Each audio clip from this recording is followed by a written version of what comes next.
नमस्कार साथियों, बहुत बहुत स्वागत है आपका आपके अपने प्लेटफॉर्म प्रोजेक्ट वीर में। और यहाँ हम डिस्कस कर रहे हैं न्यूक्लियर एनर्जी। दोस्तों, इस टॉपिक पर ऑलरेडी हम पिछली क्लास में न्यूक्लियर एनर्जी, भारत के न्यूक्लियर प्रोग्राम और महत्वपूर्ण संस्थानों के बारे में चर्चा कर चुके हैं। दोस्तों, आज की हमारी क्लास उन संस्थानों के रिवीजन से शुरू होगी और साथ ही साथ हम न्यूक्लियर एनर्जी के पावर प्लांट और उससे जुड़े हुए अन्य संस्थानों के बारे में चर्चा करेंगे। मुझे उम्मीद है कि आपने पिछली क्लास जरूर लगाई होगी, आपको ये पढ़ने पढ़ाने का तरीका पसंद आया होगा और आप उसकी नोट्स भी बना रहे होंगे और आपने उसे याद भी कर लिया होगा। दोस्तों, अगर आप उसे याद नहीं कर पाए तो प्लीज उसका एक बार और रिवीजन कर लीजिए। देन फिर आपको बेहतर तरीके से अंडरस्टैंडिंग जो है वो इस सब्जेक्ट की हो जाएगी। चलिए हम शुरू करते हैं इस टॉपिक को। और दोस्तों, सबसे पहले मैं बात करने वाला हूं प्रमुख अनुसंधान संस्थान के बारे में, जो कि न्यूक्लियर एनर्जी से रिलेटेड है और भारत सरकार के द्वारा ऑपरेट किए जाते हैं। क्योंकि बार बार दोस्तों एग्जाम में यहीं से हमें क्वेश्चन देखने को मिलते हैं। और देखिए, ये बहुत ही सरल टॉपिक है। अगर हमने एक बार अंडरस्टैंडिंग बना ली तो दोस्तों, आपको याद होगा पिछली क्लास में हमने कुछ इस तरीके का मैप समझा था और इस मैप को हमने अपने तरीके से भी बनाया था और इस पूरे के पूरे मैप से हमने भारत के सारे संस्थानों को याद कर लिया था।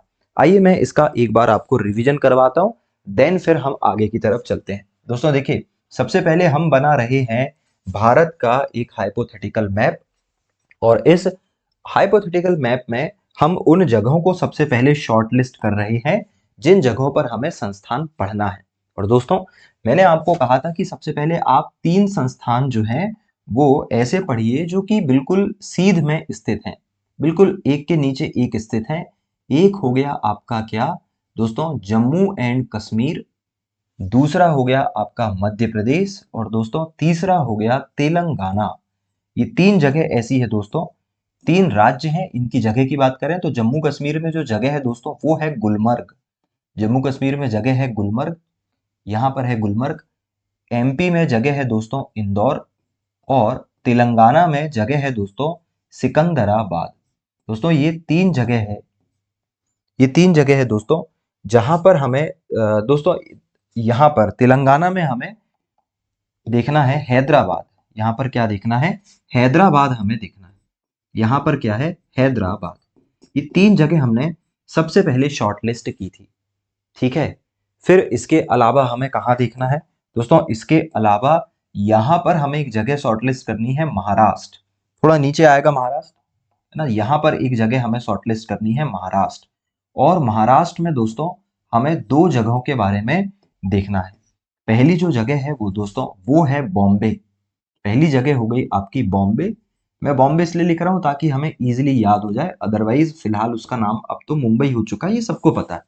पर फिर भी मैं बॉम्बे पढ़ा रहा हूं क्योंकि नीचे वाली जो जगह है वो है ट्रॉम्बे। तो दोस्तों बॉम्बे और ट्रॉम्बे 2 जगह हमें यहां पर देखनी है, ठीक है। इसके अलावा दोस्तों, इसके अलावा हमें देखना है यहां पर तमिलनाडु। और तमिलनाडु में भी दोस्तों 2 जगह हमें देखनी है और उन दोनों जगहों के नाम क्या है? पहली जगह है ऊटी और दूसरी जो जगह है दोस्तों वो है कलपक्कम। दूसरी जगह क्या है? कलपक्कम। ये हमें देखना है। इसके अलावा आंध्र प्रदेश और तेलंगाना, यहां पर हमें देखना है सिकंदराबाद। यहां पर हमें क्या देखना है? सिकंदराबाद। इसके अलावा दोस्तों अगली जो जगह हमें देखनी है वो है झारखंड और झारखंड में हमें देखना है जादूगुड़ा। झारखंड में क्या देखना है दोस्तों? जादूगुड़ा हमें देखना है। तो हमने झारखंड में क्या देखा? जादूगुड़ा। और पश्चिम बंगाल में दोस्तों 2 जगह, पश्चिम बंगाल में एक ही जगह हमें देखनी है, संस्थान 2 है। जगह का नाम हो गया कोलकाता। दोस्तों ये वो जगह है जहां पर हमें संस्थानों को देखना है। क्योंकि मैं ऑलरेडी इसे पिछली क्लास में पढ़ा चुका हूं, इसलिए हम फिलहाल इसका रिवीजन कर रहे हैं। तो ज्यादा मैं इस पे डिटेल में नहीं जाऊंगा। अगर आपने क्लासेस नहीं लगाई है प्रीवियस, तो पहले प्रीवियस क्लास एक बार लगा लीजिए। देन इसका जब आप एक बार रिवीजन करेंगे तो आपको सारी की सारी बातें बहुत आसानी से समझ में आएगी। और देखिए, एग्जाम में यहाँ से बार बार क्वेश्चन आते हैं, इसलिए मैं आपको यहाँ पर ज्यादा बोल रहा हूँ इसको रेडी करने की। और बहुत सरल है। देखिए, अब हम यहाँ के संस्थानों की बात करते हैं। दोस्तों जम्मू कश्मीर के गुलमर्ग में जो संस्थान है उसका नाम है HARL। उसका नाम क्या है? HARL, hurl. दोस्तों यहाँ पर संस्थान का नाम क्या है? हर्ल। और हर्ल का फुल फॉर्म क्या होता है? दोस्तों मैं यहाँ पर फुल फॉर्म नहीं लिख रहा हूँ क्योंकि मैं ऑलरेडी आपको पढ़ा चुका हूँ। और दोस्तों हर्ल का फुल फॉर्म होता है हाई एल्टीट्यूड रिसर्च लैब। दोस्तों हाई एल्टीट्यूड रिसर्च लैब कहाँ पर है? जम्मू कश्मीर के गुलमर्ग में। कहाँ पर है? जम्मू कश्मीर के गुलमर्ग में है। दोस्तों बिल्कुल उसी तरह एमपी में हमें जो जगह देखने को मिलती है उसका नाम है R R CAT. Raja Ramanna, R R मतलब हो गया राजा रमन्ना, कैट का मतलब हो गया centre for advance technology. Raja Ramanna centre for advance technology. आप कहें तो मैं अगली स्लाइड में आपको बता सकता हूं दोस्तों, फिलहाल यहां बताना संभव नहीं था। HARL का मतलब होता है high altitude, high altitude research lab. यहां मैं आपको बता देता हूं। तो दोस्तों हाई एल्टीट्यूड रिसर्च लैब होता है हर्ल का मतलब। और दूसरा जो हमने पढ़ा है, दूसरा हमने पढ़ा है आर आर कैट। और दोस्तों आर आर कैट का फुल फॉर्म होता है Raja Ramanna, Raja Ramanna, Raja Ramanna centre, Raja Ramanna centre for advance technology, advance technology. तो दोस्तों ये दो संस्थान फिलहाल हमने देखा है। यहां पर वापस आ जाइए और एक बार फिर से देख लीजिए। यहां पर हमने देखा हर्ल और दूसरा हमने देखा आर आर कैट। कहां पर है? मध्य प्रदेश के इंदौर में। दोस्तों तीसरा संस्थान तेलंगाना में है, हैदराबाद में, जिसका नाम है AMD। क्या नाम है? AMD। और दोस्तों AMD का फुल फॉर्म क्या होता है? Atomic mineral directorate. क्या है? Atomic mineral directorate. चलिए इसका भी मैं फुल फॉर्म आपको बता देता हूं। AMD। दोस्तों AMD का फुल फॉर्म है atomic, atomic mineral, atomic minerals directorate. तो दोस्तों एटॉमिक मिनरल डायरेक्टोरेट कहां पर है? हैदराबाद में। तो इस तरीके से हमने अभी तीन संस्थानों के बारे में पढ़ लिया है। हर्ल के बारे में, RR कैट के बारे में और AMD के बारे में। आगे चलते हैं दोस्तों। अब बात करते हैं महाराष्ट्र की। और महाराष्ट्र में ये जो बॉम्बे है, यहां पर हमें संस्थान देखने को मिलता है TIFR। दोस्तों TIFR और इसका फुल फॉर्म क्या होता है? T मतलब टाटा, I मतलब institute for fundamental research, Tata institute for fundamental research. ये किसका फुल फॉर्म है? TIFR का फुल फॉर्म। दोस्तों बिल्कुल इसी तरह ट्रॉम्बे में हमें एक संस्थान देखने को मिलता है BARC, Bhabha atomic research centre. ये टाटा के नाम पर था, Tata institute of fundamental research. ये है भाभा एटॉमिक रिसर्च सेंटर। और दोस्तों यहीं पर हमें एक और संस्थान देखने को मिलता है जो है यहीं पर हमें एक और संस्थान देखने को मिलता है जो कि था दोस्तों आपका क्या, एक्चुअली में ये जो संस्थान है ये हमें बॉम्बे में देखने को मिलेगा। अगला जो संस्थान है दोस्तों, ये हमें बॉम्बे में एक और संस्थान देखने को मिलेगा, Indian Rare Earth Limited, Indian Rare Earth Limited. दोस्तों हमने तीन संस्थान फिर से देखे हैं। देखिए पहला जो संस्थान हमने देखा वो था TIFR। और TIFR का फुल फॉर्म होता है दोस्तों टाटा इंस्टीट्यूट, टाटा इंस्टीट्यूट, इसे थोड़ा सा अच्छे से लिख देते हैं, Tata institute for fundamental research.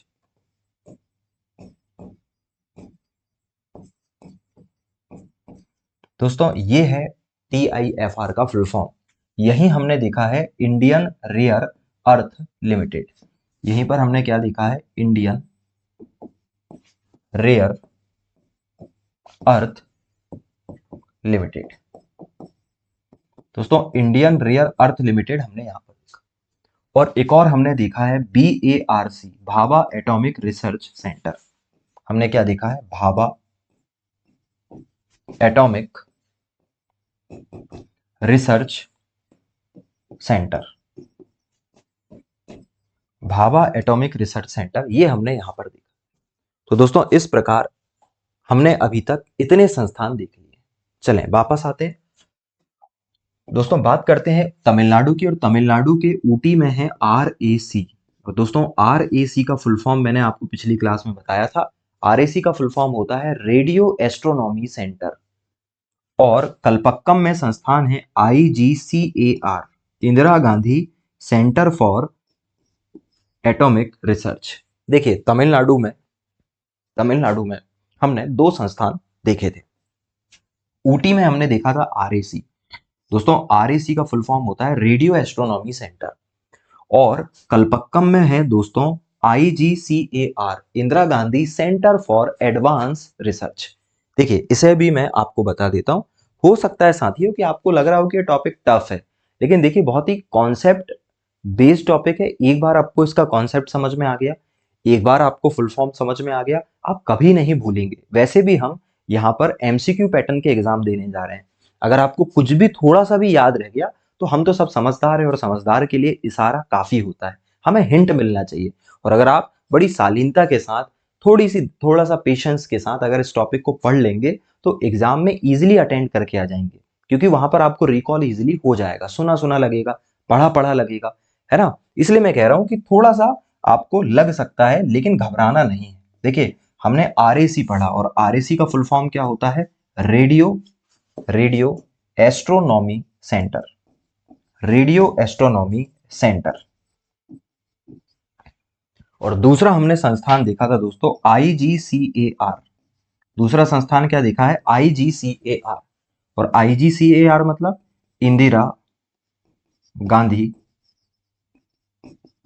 Indira Gandhi centre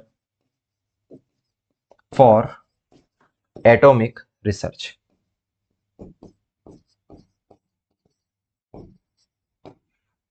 चलें अब आगे की तरफ चलते हैं दोस्तों।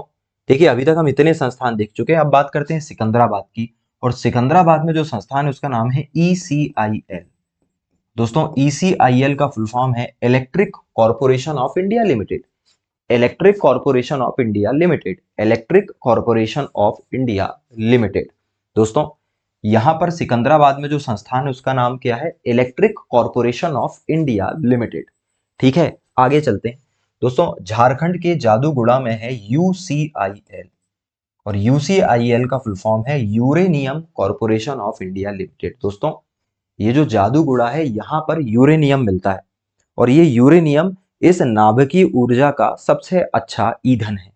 ठीक है, तो uranium corporation of India limited Jaduguda में हो गया, और electric corporation of India limited Secunderabad में हो गया। तो हमने दो संस्थान और देख लिए हैं, जिनके बारे में भी मैं आपको यहां पर बता देता हूं। पहले हमने देखा ECIL, और फिर हमने देखा UCIL। तो दोस्तों ECIL का फुल फॉर्म है electric corporation of India limited. Electric corporation of India limited. और UCIL का था दोस्तों uranium corporation of India limited. तो जो electric corporation of India limited है दोस्तों वो है आपका सिकंदराबाद में, और जो uranium corporation of India limited है वो है आपका कहां पर? जादूगुड़ा में। दोस्तों अब हम बात कर रहे हैं कोलकाता में स्थित दो संस्थानों के बारे में। दोस्तों पहला संस्थान है MINP। दोस्तों MINP है जिसका फुल फॉर्म है मेघनाथ साहा। मेघनाथ साहा एक बहुत बड़े वैज्ञानिक हैं जो कोलकाता की सरजमी में पैदा हुए थे, उन्हीं के नाम पर है Meghnad Saha institute of nuclear physics. दोस्तों Meghnad Saha institute for nuclear physics. और यहीं पर एक और संस्थान है VECC, variable energy cyclotron centre. दोस्तों इसका फुल फॉर्म क्या है? Variable energy cyclotron centre. चलें मैं इन दोनों के बारे में भी आपको डिटेल से भाई लिखकर यहां पर बता देता हूं, है ना। चलिए पहला हमने अभी देखा क्या? MINP। और दोस्तों MINP का फुल फॉर्म क्या है? Meghnath Shah institute institute of nuclear physics. और दूसरा हमने देखा है दोस्तों वीईसीसी।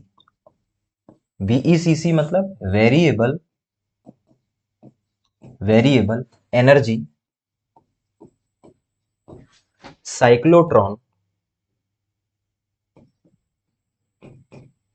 सेंटर। और ये दोनों कहां पर स्थित है? कोलकाता में स्थित है। और साथियों हम ये क्या पढ़ रहे हैं? हमारे इस टॉपिक का नाम है नाभिकीय ऊर्जा से संबंधित प्रमुख अनुसंधान केंद्र। ठीक है, हमारा टॉपिक क्या चल रहा है? नाभिकीय ऊर्जा से संबंधित चल रहा है। आपने टाइटल तो देख ही लिया होगा। तो दोस्तों उसी से संबंधित संस्थान हम यहाँ पर डिस्कस कर रहे हैं। कहाँ है? तो मैं आपको यहाँ पर लिखकर भी मेंशन कर देता हूं। ये क्या है दोस्तों? नाभिकीय ऊर्जा से संबंधित, ये क्या है? नाभिकीय ऊर्जा से संबंधित संस्थान। नाभिकीय ऊर्जा से संबंधित संस्थान।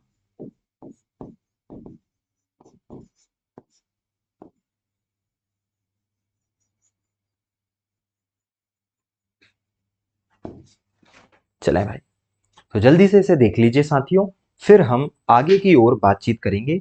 ये तो अभी हमने पिछली क्लास का एक कंप्लीट रिवीजन यहाँ पर देखा है। देखिए, हो सकता है अगर आपने पिछली क्लास नहीं लगाई हो तो आपको ये लगेगा कि भाई बहुत टफ है, लेकिन अगर आपने पिछली क्लास लगाई होगी तो आपको समझ में आया होगा कि मैंने किस तरीके से बेस बनाते हुए सारी चीजों को ऊपर तक लेकर आया है। दोस्तों हमने ऑलरेडी इस पर पर्याप्त समय खर्च किया है। तो अब हम आगे की ओर चलने वाले हैं। और देखिए, आगे की ओर अब हम चलने से पहले मैं आपको बता दूं कि हमें और भी कुछ चीजें यहाँ पर देखनी है। ठीक है, पर उसके पहले हम यहाँ पर बातचीत करते हैं कि आखिरकार परमाणु ऊर्जा के उत्पादन भारत में कौन करता है और ये कैसे कैसे होता है। दोस्तों देखिए, हमारे यहाँ एक संस्थान है भारत में, भारत सरकार के द्वारा एक संस्थान चलाया जाता है और उस संस्थान का नाम है nuclear power corporation of India limited. दोस्तों ये एग्जाम में पूछा जा चुका है कि भारत में परमाणु ऊर्जा को प्रबंधित करने वाला सबसे महत्वपूर्ण संस्थान कौन सा है? दोस्तों ये है एनपीसीआईएल। NP NPCIL. दोस्तों एनपीसीआईएल का फुल फॉर्म क्या है? एनपीसीआईएल का फुल फॉर्म है दोस्तों nuclear power corporation of India limited. और दोस्तों ये संस्थान जो है वो 1969 से भारत में परमाणु ऊर्जा या फिर नाभिकीय ऊर्जा को प्रबंधित करने का काम करता है। देखिए, हमारे यहाँ नाभिकीय ऊर्जा बनाने के लिए कुछ पावर हाउस मतलब कि केंद्र बनाए गए, और ये नाभिकीय ऊर्जा के केंद्र जो है दोस्तों ये दो भागों में बटे हुए हैं। देखिए, भारत में नाभिकीय ऊर्जा, ये हमारा टॉपिक है। भारत में नाभिकीय ऊर्जा, ये हमारा टॉपिक है दोस्तों। और भारत में जो नाभिकीय ऊर्जा है दोस्तों, इसका जो प्रबंधन है, प्रबंधन मतलब इसका जो प्रबंधक है, मतलब जो मैनेज करता है, वो है एनपीसीआईएल, मतलब nuclear power corporation of India limited, जो कि दोस्तों 1969 से भारत में क्या कर रहा है? नाभिकीय ऊर्जा को प्रबंधित करने का काम कर रहा है। और इसके अंतर्गत दोस्तों दो प्रकार के हमें केंद्र देखने को मिलते हैं। इसके अंतर्गत दो प्रकार के हमें नाभिकीय ऊर्जा केंद्र देखने को मिलते हैं। दोस्तों पहला जो केंद्र हमें देखने को मिलता है, देखिए दो केंद्र मैं इसलिए कह रहा हूं, इसके अंदर हमें दो केंद्र क्यों देखने को मिलते हैं? क्योंकि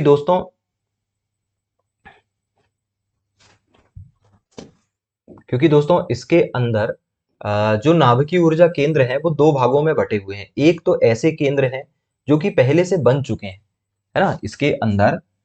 इसके अंदर क्या है? नाभिकीय ऊर्जा केंद्र है।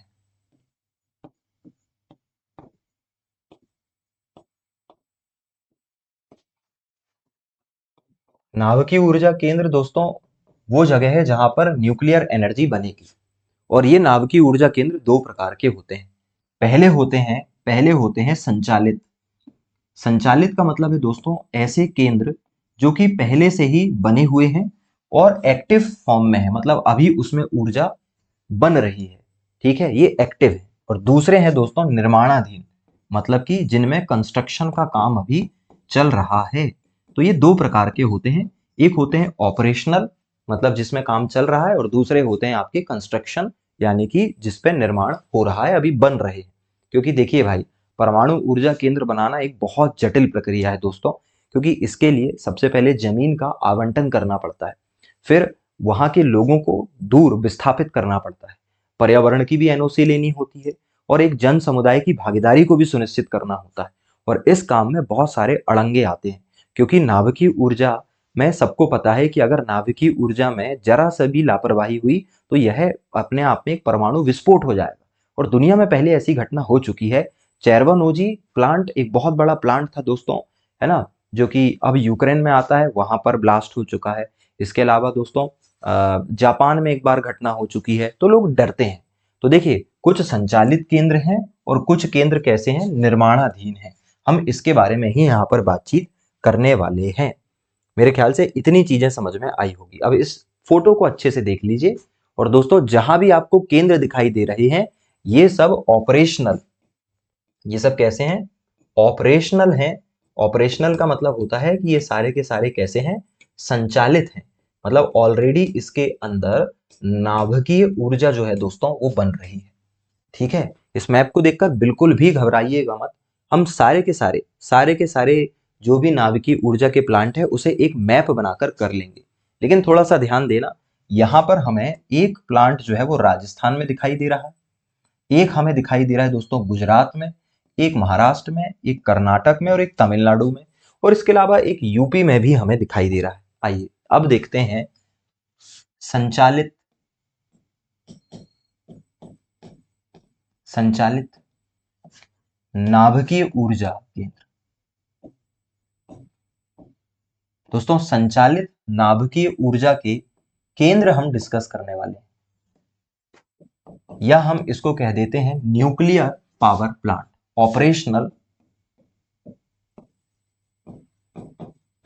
ऑपरेशनल न्यूक्लियर पावर प्लांट, ताकि आपको इजीली समझ में आ जाए कि भाई मैं किसकी बातचीत कर रहा हूं। दोस्तों मैं बातचीत कर रहा हूं पावर प्लांट्स की, मतलब कि ऊर्जा केंद्र की या ऊर्जा ग्रह की। और ये जो ऑपरेशनल पावर प्लांट है दोस्तों, इसे हम एक मैप बनाकर पढ़ने वाले हैं। देखिए ये जो मैं बना रहा हूं ये है भारत का हाइपोथेटिकल मैप। और इस मैप में हमें कौन कौन सी जगह पढ़नी है दोस्तों, हमें पढ़ना है राजस्थान, हमें देखना है गुजरात, हमें देखना है महाराष्ट्र, और साथ में देखना है कर्नाटक। दोस्तों हम राजस्थान, गुजरात, महाराष्ट्र, कर्नाटक और साथ में तमिलनाडु देखेंगे। दोस्तों राजस्थान से आ जाएंगे गुजरात, गुजरात से महाराष्ट्र, महाराष्ट्र से कर्नाटक, कर्नाटक से तमिलनाडु, और साथ में दोस्तों हम देखने वाले हैं यूपी। इतनी जगह हमें फिलहाल देखनी है। चलें इनके बारे में हम बातचीत करते हैं। दोस्तों देखिए, ये राजस्थान में जो प्लांट है, राजस्थान में जो प्लांट है इसका नाम है रावत भाटा। राजस्थान में जो प्लांट है उसका नाम क्या है, रावत भाटा। दोस्तों ये सारे के सारे प्लांट जो हैं, ये सारे के सारे प्लांट जो है यह जगह के नाम पर है। किसके नाम पर है, जगह के, मतलब कि स्थान के नाम पर है। जैसे राजस्थान में है रावत भाटा, तो यहां पर हो जाएगा रावत भाटा न्यूक्लियर पावर प्लांट, एनपीपी मतलब न्यूक्लियर पावर प्लांट। तो राजस्थान में हो गया रावत भाटा। बार बार न्यूक्लियर पावर प्लांट कहने की आवश्यकता नहीं है, क्योंकि हमें भी पता है कि हम न्यूक्लियर पावर प्लांट पढ़ रहे हैं। तो दोस्तों रावत भाटा में क्या है, न्यूक्लियर पावर प्लांट है। दोस्तों अगले की बात करते हैं। अगर हम बात करें गुजरात की, तो दोस्तों गुजरात में है काकरा पार। गुजरात में क्या है, काकरा पार न्यूक्लियर पावर प्लांट है। क्या है, न्यूक्लियर पावर प्लांट है काकरा पार के नाम से। कितना आसान हो गया। वैसे भी गुजरात में खाखरा बहुत चलता है, तो आप काकरा पढ़ लो उसको। और राजस्थान में रावत भाटा, तो राजस्थान में रावत लोग रहते हैं, रावत भाटा, और गुजरात में काकरा पार। बिल्कुल वैसे ही दोस्तों महाराष्ट्र में, महाराष्ट्र में है तारापुर। महाराष्ट्र में क्या है? Tarapur nuclear power plant. तो महाराष्ट्र में क्या हो गया? Tarapur nuclear power plant. अब आते हैं कर्नाटक, और कर्नाटक में है दोस्तों कैगा। कर्नाटक में क्या है? Kaiga, Kaiga nuclear power plant. तो देखिए, राजस्थान में हो गया रावत भाटा। हम बात कर रहे हैं उन पावर प्लांट की जो अभी संचालित अवस्था में है। तो दोस्तों, रावत भाटा राजस्थान में, काकरापार गुजरात में, तारापुर महाराष्ट्र में, और कैगा, कैगा कहां पर है? कर्नाटक में है। कैगा कहां पर है भाई? कर्नाटक में है। देखिए, इसमें भी सारी की सारी बातें जो है वो इस तरीके से है ना। आगे की बात करते हैं दोस्तों। अब आते हैं तमिलनाडु, और तमिलनाडु में है दोस्तों दो। तमिलनाडु में दो है, एक है चेन्नई में और एक है दोस्तों कुडनकुलम में। एक क्या है? कुडनकुलम में। ठीक है। तो दोस्तों, इस तरीके से दो आपको देखने को मिलेंगे। ये देखिए, एक है कुडनकुलम में और एक है आपका कहां पर? मद्रास में, है ना। तो एक हो गया आपका क्या दोस्तों, यहां पर ध्यान दीजिएगा, चेन्नई वाले का नाम है मद्रास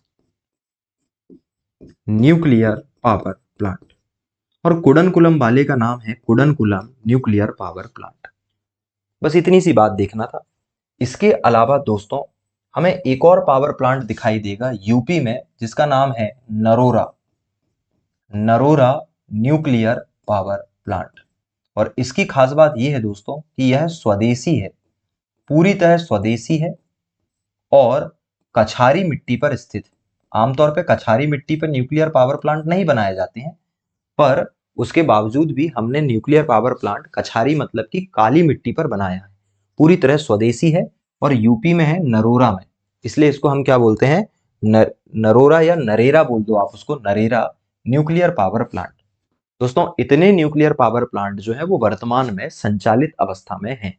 जल्दी से इन्हें देखिए, हम फिर एक बार रिवाइज करेंगे, देन फिर जो अभी निर्माणाधीन न्यूक्लियर पावर प्लांट है उसके बारे में बातचीत करेंगे।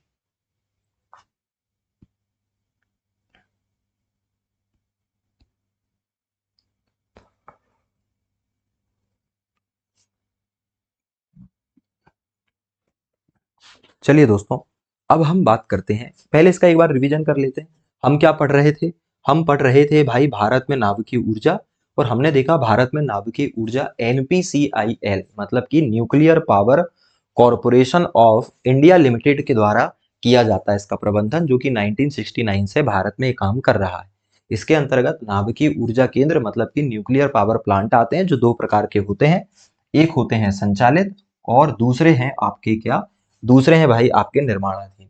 और अभी हमने संचालित में क्या क्या देखा है दोस्तों? संचालित में अभी हमने देखा राजस्थान, है ना। फिर उसके बाद फिर अभी हमने देखा था गुजरात, फिर उसके बाद हमने देखा यहाँ महाराष्ट्र, कर्नाटक, तमिलनाडु, यूपी। यहीं पर अभी हमने संस्थान देखे, है ना। राजस्थान में हमने क्या देखा था भाई? यहीं पर बता दो ताकि ये भी बन जाए और हमारा काम भी हो जाए। राजस्थान में क्या देखा था? रावत भाटा देखा था, राजस्थान में रावत भाटा। गुजरात में क्या देखा था साथियों? काकरा पार हमने देखा, काकरा पार। महाराष्ट्र में क्या देखा? तारापुर देखा। कर्नाटक में क्या देखा? कैगा। तमिलनाडु में दो देखा दोस्तों, एक देखा चेन्नई में और एक देखा कहां पर? कुडनकुलम में। और अगला देखा दोस्तों यूपी में, जिसका नाम है नरोरा। क्या नाम है? नरोरा। दोस्तों, ये सब संचालित है। ये सारी की सारी बातचीत हम कर चुके हैं। अब हम देखते हैं भारत में कंस्ट्रक्शनल मतलब कि निर्माणाधीन न्यूक्लियर पावर प्लांट कौन कौन से हैं। चलें भाई, आगे की बातचीत करते हैं। आई होप कि आपको ये स्लाइड समझ में आ गई होगी। दोस्तों, वापस एक बार ये स्लाइड दिखा देता हूं मैं आपको। आई होप कि आपको ये समझ में आ गया होगा। अब हम जो बात करने जा रहे हैं वो हम कर रहे हैं भारत में जो निर्माणाधीन न्यूक्लियर पावर प्लांट है वो ये है ना। हो सकता है कि आपको इससे समझ में ना आए, आप इससे देख लीजिए। ये जो आपको मैप दिखाई दे रहा है ये है ना। या आप इससे देख लीजिए। फिलहाल मैं अभी खुद से आपको बना के बताने वाला हूं, लेकिन थोड़ा सा ध्यान देना यहाँ पर। ये चार आपको अलग दिखाई दे रहे हैं, ये चार का ग्रुप आपको अलग दिखाई दे रहा है। चार का ग्रुप मैं नाम आपको यहाँ पर बता रहा हूँ, ये चार कौन कौन सा है। एक जगह का नाम है दोस्तों यहाँ पर गोरखपुर। एक जगह का नाम क्या है? गोरखपुर। अगला दोस्तों है भीमपुर। दो पुर हो गए, गोरखपुर और भीमपुर। एक है दोस्तों चुटका, चुटका। और एक है दोस्तों माही बंसवाड़ा, माही बंसवाड़ा। दोस्तों ये चार जगह हैं। इसका एक ग्रुप अपने दिमाग में आप बना लो। बहुत सरल है, बहुत ज्यादा सरल है। मैपिंग करके हम सारे टॉपिक को बिल्कुल आसानी से पढ़ लेंगे। बस फिलहाल ये देखिए कि ये जो चार मैं चीजें बोल रहा हूं उसको दिमाग में रखिए। दो पुर हैं, फिर एक चुटका है जो कहाँ रहता है, बंसवाड़ा में रहता है। चुटका माही बंसवाड़ा में रहता है। और दो पुर है, गोरखपुर और भीमपुर। ठीक है। फिर आपको ये दो पेयर दिख रहा होगा, ये पिंक कलर से। एक का नाम है मीठी बिरदी, एक का नाम क्या है, मीठी बिरदी। और दूसरी जगह का नाम है दोस्तों कुवाड़ा। इनका भी एक यहां पर पेयर है, भले आपको भी याद ना हो लेकिन समझ जाइए। मीठी बिरदी और कुवाड़ा का एक पेयर बन रहा है यहां पर। ऐसे ही एक पेयर बन रहा है दोस्तों यहां पर हरिपुरा, हरिपुरा और कुडनकुलम के बीच में, कुडनकुलम के बीच में। ये आपको पेयर दिखाई दे रहा है। ठीक है दोस्तों, मैं वापस जा रहा हूं इसी स्लाइड में और उसके बाद अगली स्लाइड में अब आपको बता रहा हूं निर्माणाधीन, निर्माणाधीन नाभिकीय ऊर्जा केंद्र।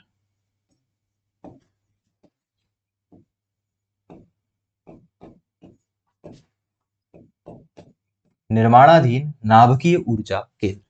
दोस्तों इनकी हम बातचीत कर रहे हैं, या हम इनको कहते हैं constructional nuclear power plant, constructional nuclear power plant.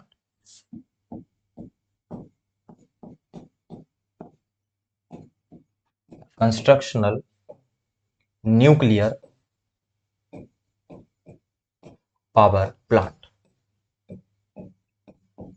क्योंकि दोस्तों ये अभी बने नहीं हैं, हम बात कर रहे हैं कि ये बन रहे हैं, निर्माणाधीन है। चलिए इसका भी मैं एक बढ़िया एक मैप आपके सामने प्रस्तुत करता हूं भारत का, और फिर हम उस मैप में फिल आउट करके सारी की सारी चीजें समझ लेंगे। लेकिन दोस्तों हमें कौन कौन सी जगह पढ़ना है पहले उसे देखिए। लेकिन इसे पढ़ने से पहले मैं यहाँ पर एक ग्रुप बना रहा हूँ। देखिए इसमें से कुछ जो प्लांट हैं वो स्वदेशी हैं। कितने हैं, स्वदेशी। दोस्तों स्वदेशी कितने हैं, चार। चार प्लांट ऐसे हैं दोस्तों जो कि स्वदेशी है, मतलब इंडिजिनस है, मतलब भारत सरकार खुद उन्हें बना रही है। जबकि दोस्तों दो दो ऐसे हैं जो यूएसए के समर्थन से बन रहे हैं। जो किसके सहयोग से बन रहे हैं, बाकी जो है चार को छोड़ दिया जाए तो बाकी सारे जो है वो सहयोग से बन रहे हैं। और किसके सहयोग से बन रहे हैं, यूएसए के सहयोग से। यूएसए के सहयोग से दो बन रहे हैं। रूस के सहयोग से भी कितने बन रहे हैं, दो बन रहे हैं दोस्तों। और फ्रांस के सहयोग से हम एक न्यूक्लियर प्लांट बना रहे हैं। पहले इस बात को समझिए, चार न्यूक्लियर प्लांट स्वदेशी हैं, दो न्यूक्लियर प्लांट अमेरिका के सहयोग से, दो न्यूक्लियर प्लांट हम रूस के सहयोग से, और एक न्यूक्लियर प्लांट हम फ्रांस के सहयोग से बना रहे हैं। अब हम इसकी बातचीत जो है वो यहां पर करने वाले हैं, है ना, वो यहां पर करने वाले हैं भाई। हम कहाँ गया ये,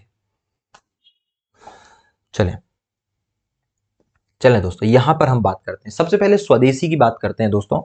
और जितने भी स्वदेशी हैं वो मैं रेड कलर से लिख रहा, ब्लैक कलर से लिख रहा हूं। पहली जो जगह है दोस्तों वो है गोरखपुर। और ये गोरखपुर यूपी का गोरखपुर नहीं है, ये गोरखपुर है दोस्तों हरियाणा का। तो पहली जो जगह है वो है हरियाणा। हरियाणा का एक छोटा सा कस्बा है गोरखपुर। दूसरा है दोस्तों, दूसरा है राजस्थान, दूसरा है राजस्थान। और राजस्थान की जो जगह है उसका नाम है भीमपुर, भीमपुर। ये राजस्थान में स्थित एक छोटा सा कस्बा है भीमपुर। ये हरियाणा का छोटा सा कस्बा है गोरखपुर।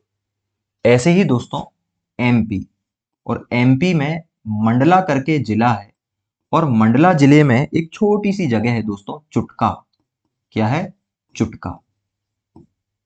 ठीक है, ठीक है।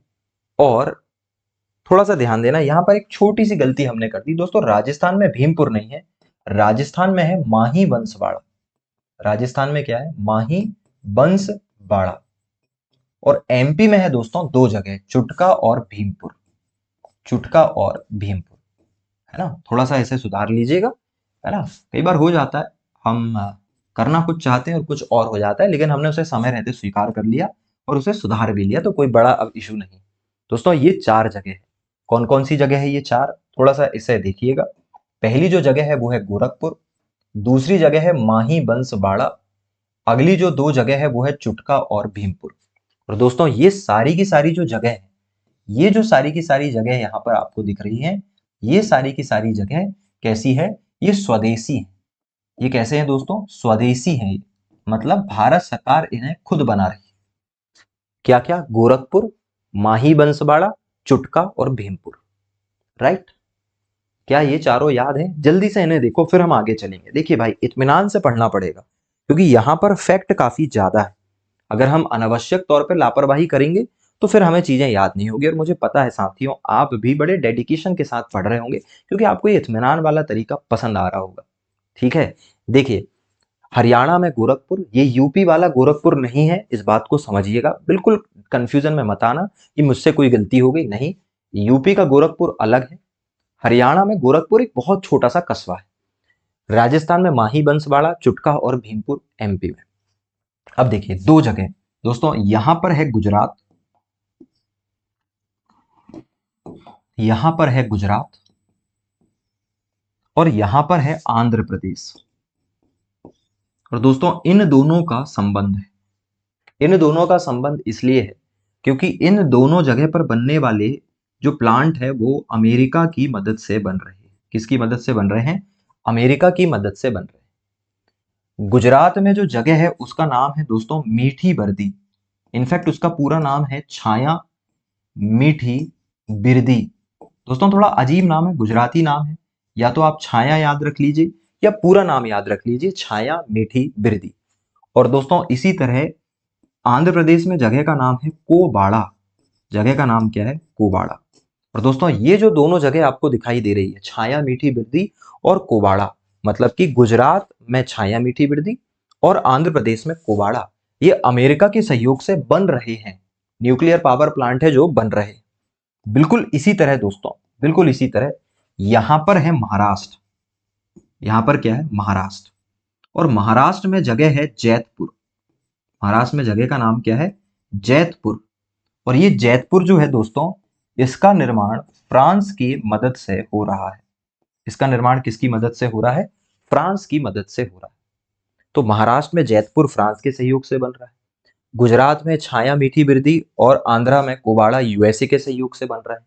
और 4 न्यूक्लियर प्लांट हम खुद बना रहे हैं। इसके अलावा दोस्तों यहां पर थोड़ा ध्यान देना, यहां पर है पश्चिम बंगाल। और पश्चिम बंगाल में जगह है हरिपुरा। पश्चिम बंगाल में जगह क्या है? हरिपुरा। और यहां पर है दोस्तों तमिलनाडु।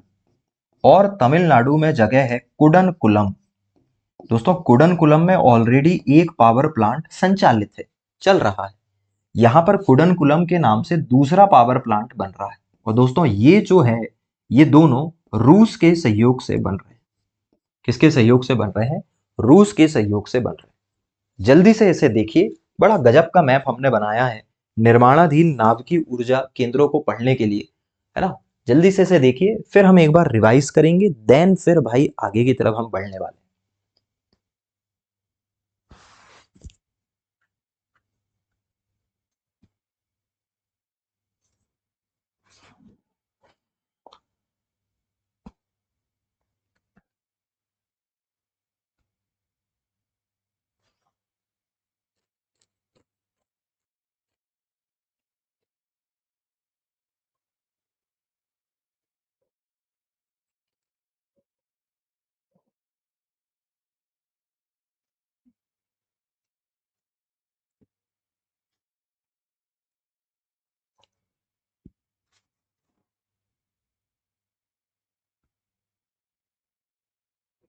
चलें भाई, तो दोस्तों हम देख रहे थे निर्माणाधीन नाभिकीय ऊर्जा केंद्रों के बारे में, मतलब न्यूक्लियर पावर प्लांट के बारे में, जो कि अभी कंस्ट्रक्शनल है, स्टेज में है। देखिए 4 स्वदेशी हैं, हरियाणा में गोरखपुर, राजस्थान में माही बंसवाड़ा, एमपी में चुटका और भीमपुर। 4 न्यूक्लियर प्लांट दोस्तों कैसे हैं? निर्माणाधीन है। जबकि गुजरात में छाया मीठी बिरदी और आंध्र प्रदेश में कोवाड़ा अमेरिका के सहयोग से बन रहा है।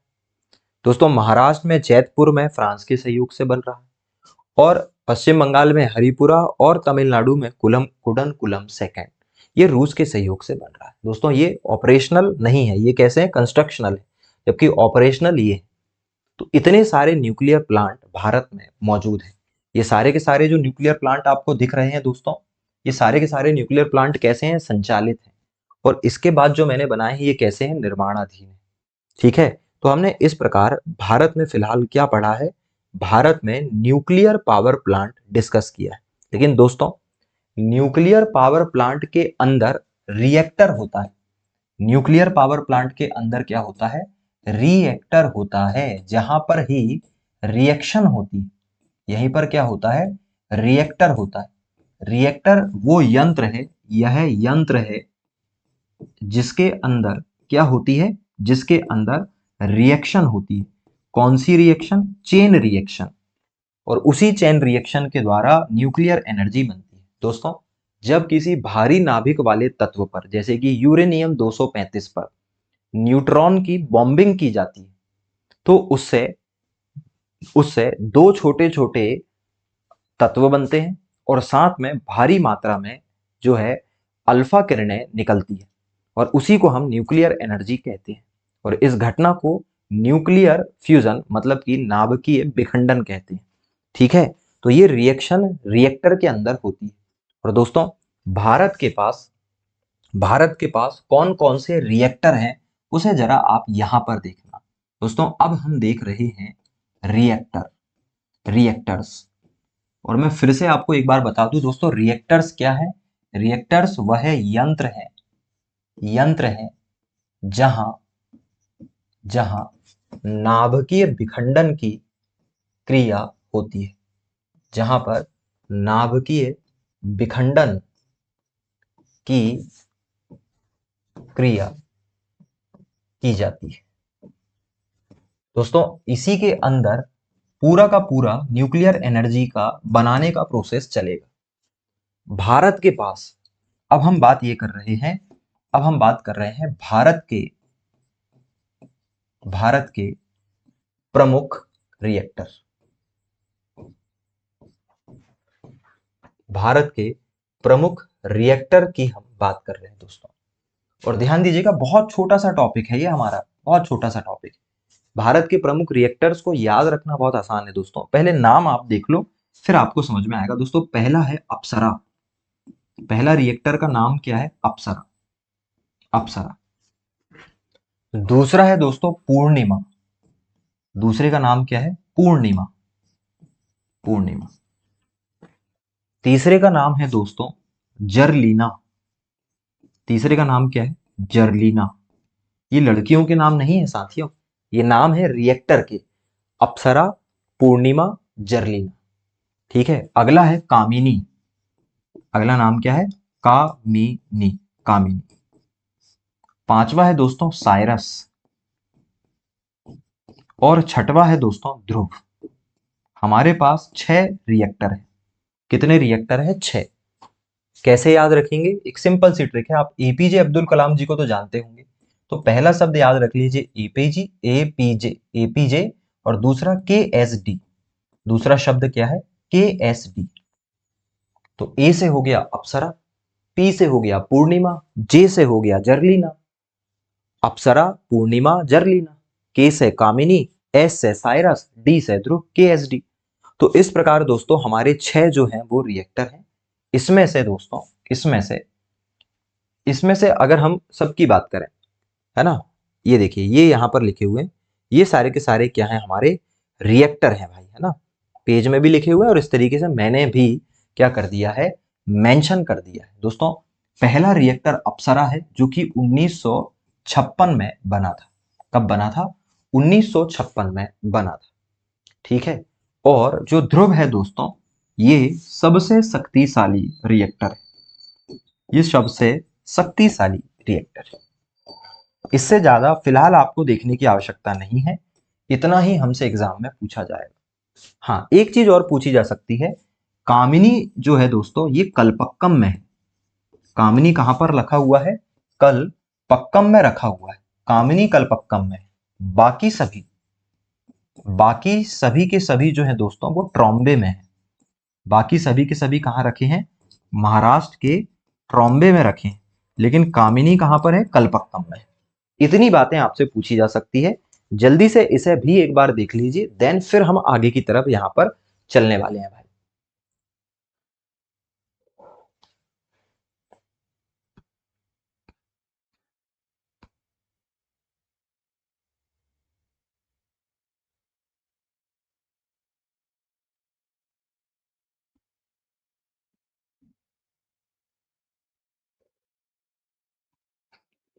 तो दोस्तों हम बात कर रहे थे रिएक्टर की, और रिएक्टर एक ऐसा यंत्र है जहां पर नाभिकीय विखंडन मतलब कि न्यूक्लियर फिजन की अभिक्रिया होती है।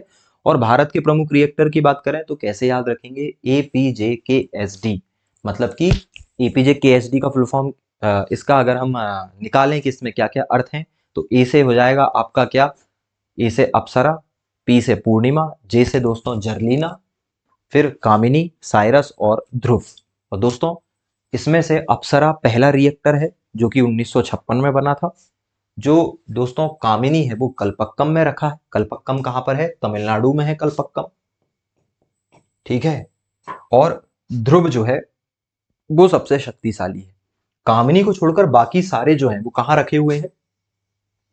वो रखे हुए हैं दोस्तों कहां पर? महाराष्ट्र में ट्रॉम्बे में।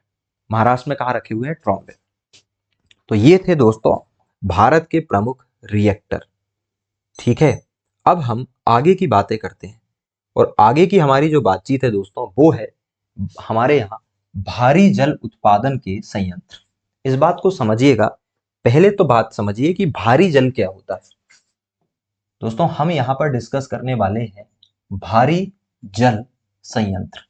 अभी सब समझाने वाला हूं मैं आपको कि भारी जल क्या होता है और भारी जल संयंत्र क्या होता है। इंग्लिश में बोलेंगे हैवी वाटर प्लांट्स। दोस्तों देखिए, हैवी वाटर जो होता है इसे हम कहते हैं, अब यहां पर पहले समझिएगा कि भारी जल क्या होता है। यहां पर समझिएगा भारी जल क्या होता है। दोस्तों भारी जल D2O कहलाता है। क्या कहलाता है? D2O कहलाता है। ठीक है। और इसे ध्यान रखिएगा कि जो सामान्य जल होता है, सामान्य जल के 1 लाख अणुओं में, सामान्य जल के 1 लाख अणुओं में केवल केवल 9 अणु क्या होता है? D2O होता है। मतलब कि भारी जल पाया जाता है। मतलब भारी जल जो है वो हमारे नॉर्मल वाटर से ही एक्सट्रैक्ट होता है, निष्कर्षित होता है। बस 1 लाख अणु में से 9 अणु आपको D2O के मिलेंगे। इसका मतलब समझ जाओ कि कितना दुर्लभ है। होता क्या है भाई ये D2? थोड़ा सा ध्यान से समझिएगा दोस्तों। हाइड्रोजन जो है, हाइड्रोजन, दोस्तों हाइड्रोजन के 3 समस्थानिक होते हैं। हाइड्रोजन के क्या होते हैं? 3 समस्थानिक। समस्थानिक मतलब आइसोटोप होते हैं। और दोस्तों इन आइसोटोप के नाम क्या है? दोस्तों इनके नाम क्या है? पहले का नाम है प्रोटियम, दूसरे का नाम क्या है? ड्यूटीरियम, और तीसरे का नाम क्या है दोस्तों? तीसरे का नाम है ट्राइटियम। और दोस्तों इनमें प्रोटियम जो है सबको हम H से ही डिनोट करते हैं, सबको H से डिनोट करते हैं, सबको H से डिनोट करते हैं। लेकिन अंतर यह है कि सबका परमाणु क्रमांक 1 होता है, लेकिन परमाणु भार 1, 2 और 3 होता है। मतलब प्रोटियम, ड्यूटीरियम और टाइट्रियम जैसे जैसे हम ऊपर से नीचे जाएंगे इनका वजन बढ़ता चला जाएगा, लेकिन इनका जो परमाणु क्रमांक है वो 1 रहेगा, इसलिए ये समस्थानिक है। ठीक है। अब ये सारी की सारी बातें केमिस्ट्री की है, लेकिन समझ जाइए कि जो हमारा नॉर्मल जल होता है वो प्रोटियम वाला होता है, और जो भारी जल होता है वो ड्यूटीरियम वाला होता है। और भारी जल का गुण ये है दोस्तों, भारी जल का उपयोग क्या है? तो इसका उपयोग ये है कि दोस्तों यह जो भारी जल होता है यह नाभिकीय क्रिया को स्लो करता है। नाभिकीय जो क्रिया है, यानी कि नाभिकीय विखंडन है, उसे क्या करता है? मंद करता है, स्लो करता है, ताकि हम उसे रोक सकें। मतलब भारी जल, दोस्तों भारी जल एक प्रकार का क्या है? मंदक है, रिटार्डर है। स्लो करने का काम करता है। तो जब भी न्यूक्लियर प्लांट बनाया जाएगा तो न्यूक्लियर प्लांट के अंदर नाभिकीय विखंडन की क्रिया होगी, और उस नाभिकीय विखंडन की क्रिया को समय पर रोकने के लिए ड्यूटेरियम ऑक्साइड का उपयोग दोस्तों किया जाता है। और उसे निकालने के लिए कुछ प्लांट्स हमने भारत में बना रखे हैं। और ये प्लांट कहाँ कहाँ है, इसे यहाँ देख लो। राजस्थान में हमें एक प्लांट देखने को मिलेगा। इसके अलावा दोस्तों हमें गुजरात में देखने को मिलेगा, गुजरात में हमें देखने को मिलेगा। इसके अलावा दोस्तों हमें महाराष्ट्र में देखने को मिलेगा। राजस्थान, गुजरात और महाराष्ट्र। दोस्तों राजस्थान, गुजरात और महाराष्ट्र में देखने को मिलेगा। राजस्थान में मिलेगा, गुजरात में मिलेगा, महाराष्ट्र में। इसके अलावा यहाँ पर उड़ीसा में मिलेगा, आंध्रा में मिलेगा और तमिलनाडु में मिलेगा। ठीक है, चलें इसको हम एक स्लाइड के द्वारा बना लेते हैं। इसकी एक सिंपल सी हम स्लाइड बना लेते हैं, इसी के बाद मैं यहाँ बना देता हूँ। देखिए, भारी जल संयंत्र। फिर इसके बाद आज की क्लास हम यहीं खत्म करेंगे दोस्तों। और भारी जल संयंत्र एग्जाम में पूछे जा चुके हैं, इसलिए ध्यान से देखिएगा इन्हें। देखिए, ये हमने फिर से बनाया भारत का मैप, और हम अब जगह को शॉर्टलिस्ट कर रहे हैं। पहली जगह है राजस्थान, दूसरी जगह है गुजरात, तीसरी जगह है महाराष्ट्र। ये 3 जगह देखना है। इधर देखना है दोस्तों उड़ीसा, आंध्रा, तमिलनाडु। 3 जगह इधर और 3 जगह इधर। देखिए, राजस्थान में जो जगह है उसका नाम है कोटा। राजस्थान के कोटा में आपको भारी जल संयंत्र देखने को मिलेगा। गुजरात में 2 जगह है दोस्तों, एक जगह है बड़ौदा और दूसरी जगह है हजीरा। बड़ौदा और हजीरा। महाराष्ट्र में जो जगह है दोस्तों उसका नाम है थाल। क्या नाम है? थाल। राजस्थान में कोटा, गुजरात में बड़ौदा और हजीरा, और महाराष्ट्र में थाल। बिल्कुल उसी तरह दोस्तों उड़ीसा में तलचर। जगह का नाम क्या है? तलचर। आंध्र प्रदेश में है मनुगुरु, ये जगह के नाम है। और तमिलनाडु में है तूतीकोरिन। क्या है दोस्तों? तूतीकोरिन। ये वो जगह है दोस्तों जहां पर भारी जल संयंत्र हमें देखने को मिलते हैं। ठीक है, तो जल्दी से इसे भी आप देख लीजिए, देन फिर हम आगे की तरफ यहां पर बातचीत करेंगे।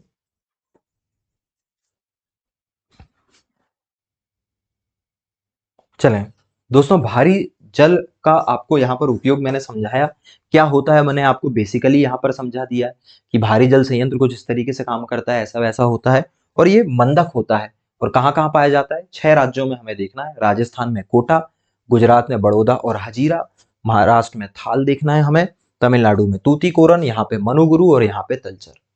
ठीक है, तो दोस्तों ये थी आज की हमारी क्लास, जिसमें हमने पिछली क्लास का रिवीजन किया। इस क्लास में हमने न्यूक्लियर पावर प्लांट देखे जो कि बन रहे हैं वो भी देख लिया, और जो संचालित है वो भी देख लिया। इसके अलावा रिएक्टर्स देखा और भारी जल के संयंत्र देखे। दोस्तों अगली क्लास में हम नाभिकीय ऊर्जा से संबंधित अंतरराष्ट्रीय संधियों पर बात करेंगे, और साथ ही साथ हम उन देशों के बारे में बात करेंगे जिनसे हम नाभिकीय ऊर्जा से संबंधित टेक्नोलॉजी या ईंधन खरीदते हैं। और इन सारे के सारे टॉपिक का हम एक कंप्लीट रिवीजन जो है दोस्तों वो जरूर करने वाले हैं। आई होप कि आपको ये क्लास पसंद आई होगी। हम मिलते हैं अगली क्लास में। नमस्कार।